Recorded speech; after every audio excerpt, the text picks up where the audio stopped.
So I think we're going to shift gears a bit. I know you've heard a lot about a lot of medical things. I am a rehabilitation physician here at Cedars-Sinai, and I know, as Giovanna mentioned, this, for many people, is more of a chronic illness than a marathon.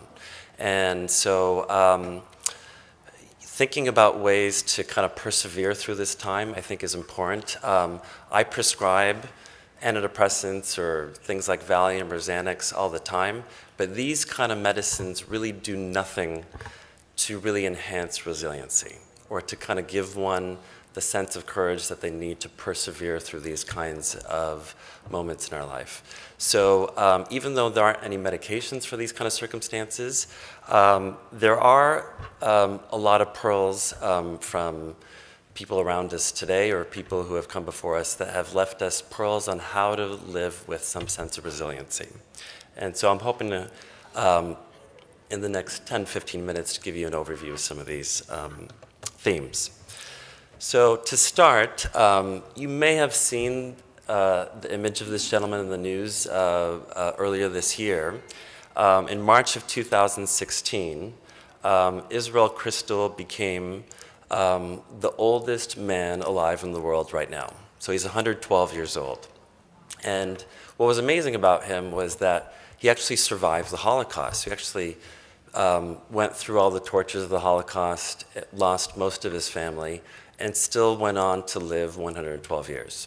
And so people would continuously kind of ask him, what was the secret to living 112 years? And of course, nobody knows for sure, but he said something interesting in one of the interviews that I think is worth sharing. So he said, "I don't know the secret for long life. I believe that everything is determined from above, and we shall never know the reasons why. There have been smarter, stronger, and better-looking men than me who are no longer alive.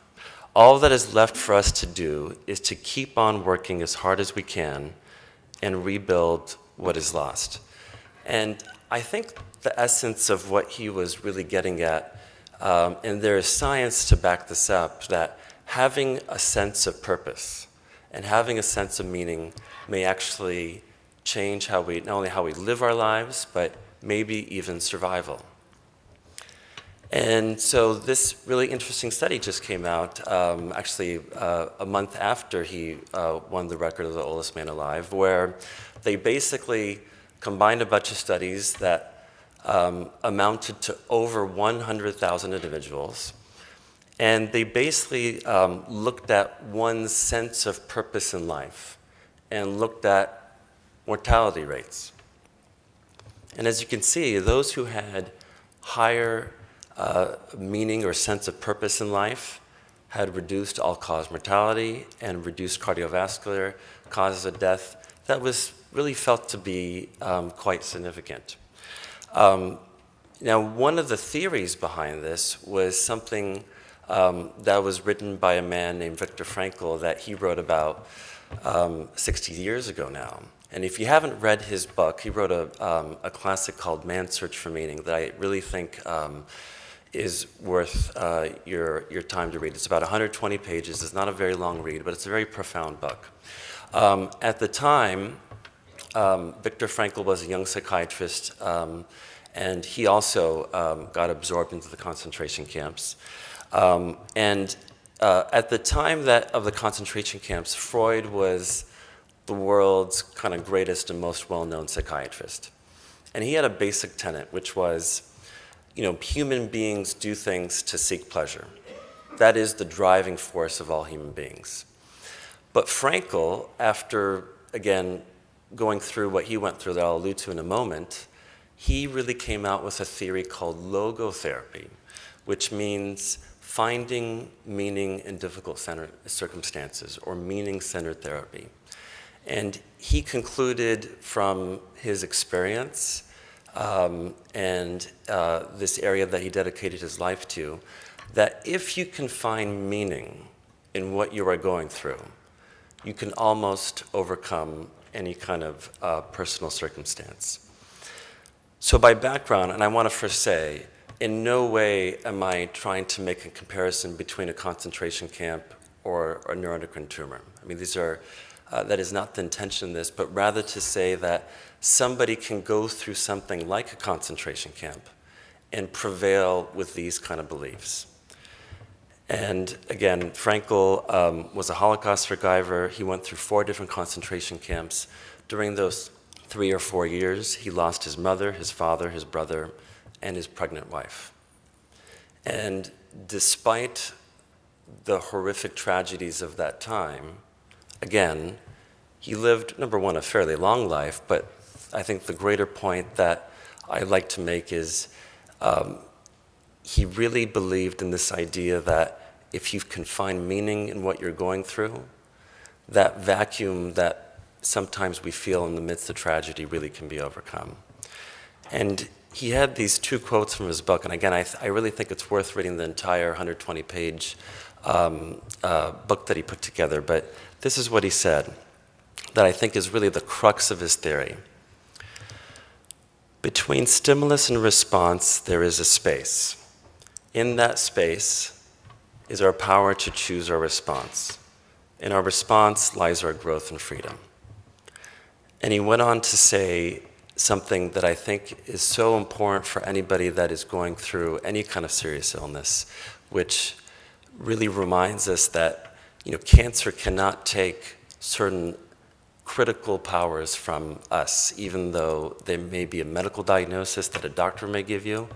It does not take what he describes as the last of the human freedoms. And he says, everything can be taken from a man but one thing, the last of the human freedoms, to choose one's attitude in any given set of circumstances, to choose one's own way. The next point I'm going to shift to very briefly is this idea of perspective. Now, if you look at this image, you're all going to see one image that comes to you automatically. And then if you spend a little bit more time kind of tilting your head or looking at it from another way, you'll see probably at least another image and maybe another image. And it's a simple point, but the point is that we may have certain circumstances in front of us, and we may just kind of dwell on one way of looking at the world. And it doesn't mean that we want to be a Pollyanna about this, but sometimes just looking at the world in one particular set of eyes really may not enhance your sense of resiliency. And so having people around us or taking some time through either mindfulness or other ways of changing our perspectives may give you a better sense of balance as you kind of go through this journey. The next point I want to kind of touch upon briefly is this concept of creating a legacy. And I know typically in our society, we usually think of legacy as something we encounter at the end of one's life, but I really want to challenge that notion and kind of frame it in a way that is something that we can think about really at all points of our life, regardless of where we may be medically. So I'll start with this question. Where do you think it's best to plant a young tree? A clearing in an old-growth forest or an open field? Now, I know I first thought, an open field would probably be a better place to plant a young tree because you kind of have all the space to hog up for yourself. But ecologists will actually tell you that that's not the right answer, that the right answer is it's actually better to plant a young tree in an old-growth forest. And the reason they give is that young trees, when they're planted in these older forests, are able to kind of have their roots intermingle with the more established trees and kind of have a richer nutrient source and allow it to implant themselves more deeply. And so there's this idea that there is this interconnection between people, and having a sense of legacy which implies this idea that we are living with a sense of purpose and with a sense that we're going to leave something for our community, for our friends and family, really kind of enhances what I think Frankel was getting at, which is not just living for these kind of more superficial moments in our life. So even though we think of legacy as, the set of dishes that we're going to pass on to our kids or some material belonging. People who study legacy will tell you that it's really about life and living. And again, most people researching this area in the psychology arena will tell you that those who lose their sense of legacy often lose their meaning in life or often lose their purpose in life. And again, if we're able to think about our sense of legacy earlier in life, then every moment potentially becomes an opportunity where we can create the world the way we want it to be created and live with that sense of purpose again. There's going to be a talk about mindfulness in a moment, but I think this is one way of being mindful, because when you're thinking about your legacy in advance, you're really thinking about the things that are most important rather than those things that we really realize aren't so important in our life.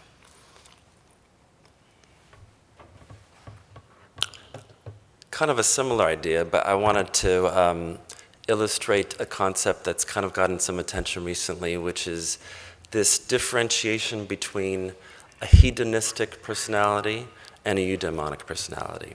And I think everyone probably knows what a hedonist is.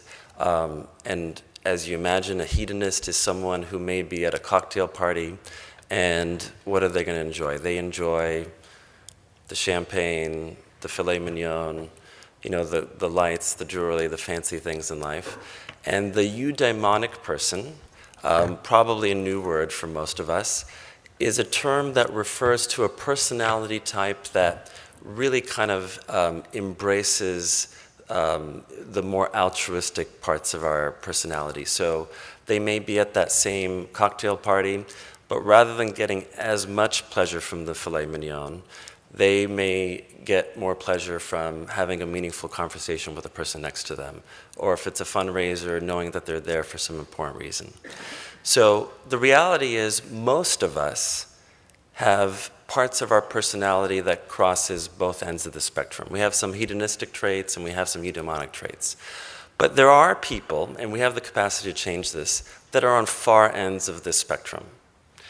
And in this interesting study, I know this is a foreign graph right now, but I'll walk you through this. There was this very, very interesting study that came out a few years ago that looked at people who were on the ends of this spectrum. So they took about 120 people, and 60 of them on the surface reported that they're happy and they had high levels of well-being. And the other 60 were on the eudaimonic end, and again, high levels of well-being, but were on this other side of the spectrum. So even though on the surface these two groups were happy and reported to be doing well, they decided to look at their blood and analyze what is going on internally in their biology. And what was interesting is if you look at part B, the hedonic section, the hedonists generally had higher levels of inflammatory cytokines. These are kind of inflammatory chemicals that in general, in the general population, are felt to be not optimal for your health in the long run. And they had lower antibodies, which is, again, part of our immune system, which is important for fighting off many things, including the possibility of cancer. Whereas the eudaimonic group had lower levels of those anti-inflammatory cytokines and, again, higher levels of these antibodies. So even though on the surface they were both reporting to do well, when you kind of dig a little bit deeper, their biologies were actually functioning a little bit differently. Now, what does this have to do with neuroendocrine tumor? I have no idea. But it just does illustrate another kind of aspect of our life that we have some control over. And I've heard from many of our patients, and I imagine many of you in this room, after they go through some kind of serious illness, they may change how they're kind of living their life, possibly for some, for a more hedonistic type of lifestyle to a more eudaimonic. And there may be positive biological implications to that. We'll see. The next concept I think critical for resiliency is having some sense of gratitude. And again, this is not meant to be Pollyannish about this, because we really don't want to feel gratitude for having a cancer or a serious illness. But living with some kind of attitude of gratitude does not mean that we're grateful about everything in our life, but that we have the capacity to experience gratitude every day, even if we're not grateful about everything. And I think that's an important differentiation. Many people, I think, assume that, well, if I'm just happy, if I find a way to be happy, then I'll be grateful. But what the research generally shows, it's actually the other way around, that you kind of create a sense of gratitude, and that leads to happiness. And we know, if you follow this arena, that people who have gratitude generally have fewer negative emotions, less anger, resentment, and envy. They generally sleep better. They generally, again, tend to have stronger immune systems.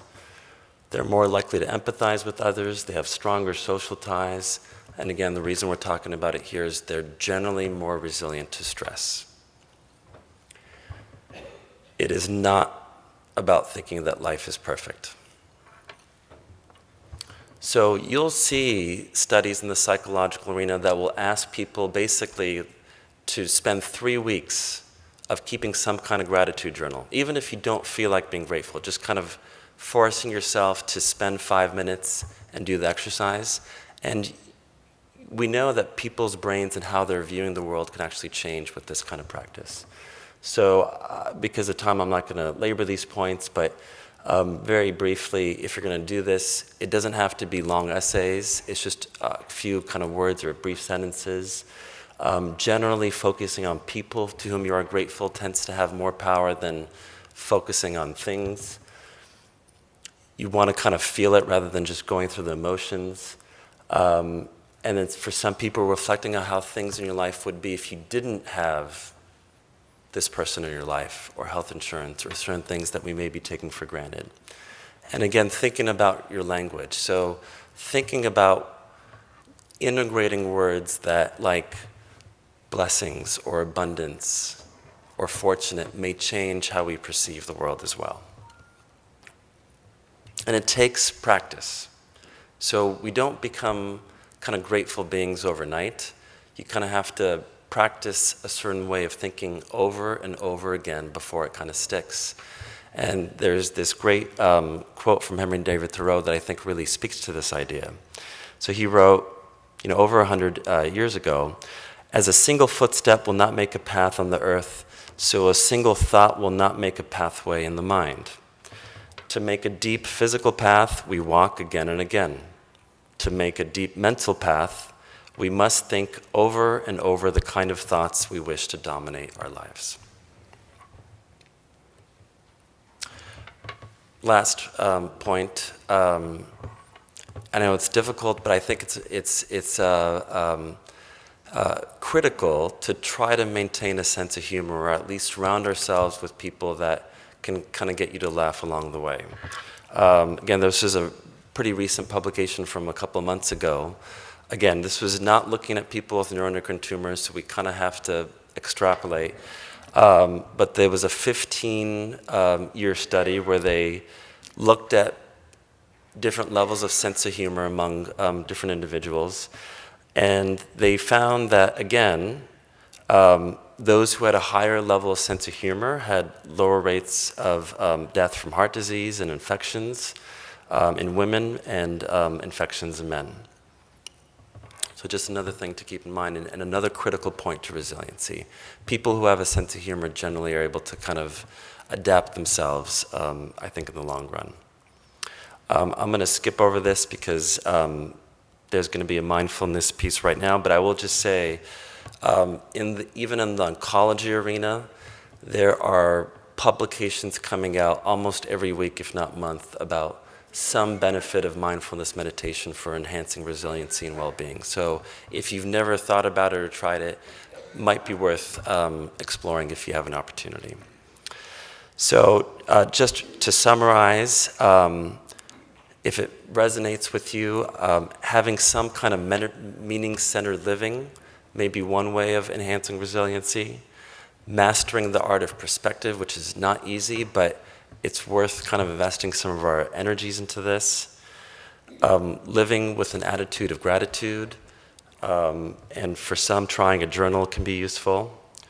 Integrating a sense of legacy into our lives. Meditation, however that makes sense to you, and trying to maintain a sense of humor. And I'll just end with this quote from Viktor Frankel. When we are no longer able to change a situation, we are challenged to change ourselves. And I think that really speaks to the importance of taking these kind of difficult opportunities to really enhance our well-being and develop the courage that we need to keep going. Thank you very much.